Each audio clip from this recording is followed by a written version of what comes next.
mga kapalangga, ayan, magkakat tayo ng talbos. Ayan, katin natin tong talbos kasi ano natin siya, no? Para dumami sa agad.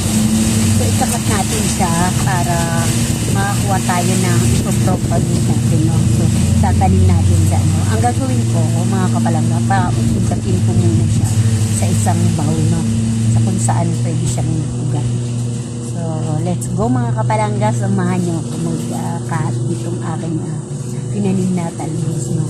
So, ito ay kamote talaga, no? So, ay ano talaga to, ano ng kamote.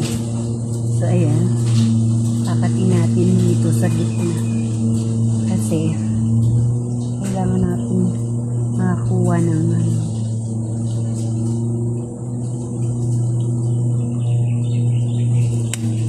ayan. So, magkakat na tayo. Ito na nakat ko isa.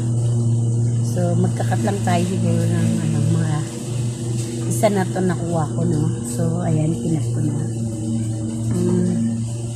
Basta tayo, yung medyo malaki na.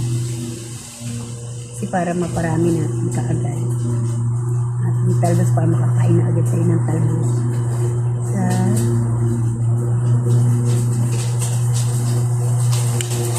dalawa. Dalawa.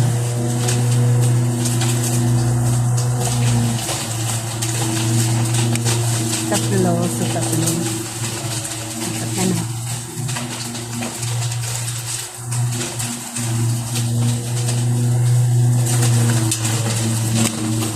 Apat. So, apat na.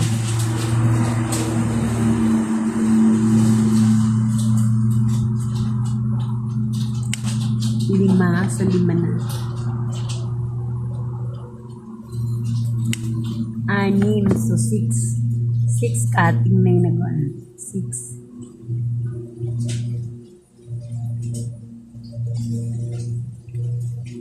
Seven. So, 7.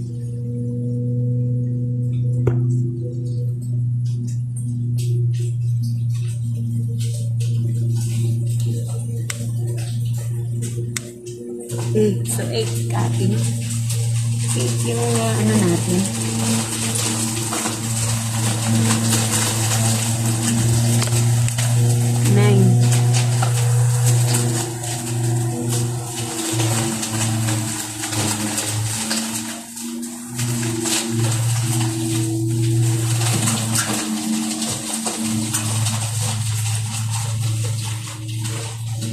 10. So, 10.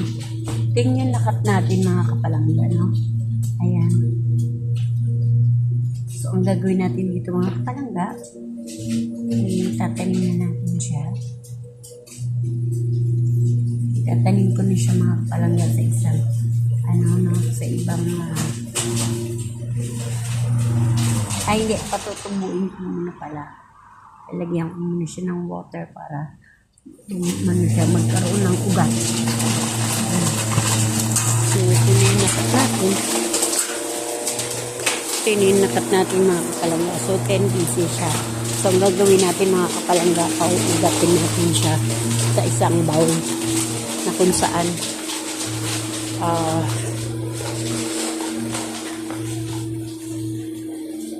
dapat mapaugat natin siya para maitanim natin kaagad na. So, para dumami agad yung ating talbos. So, yun mga kapalangga, thank you for watching again. See you next video.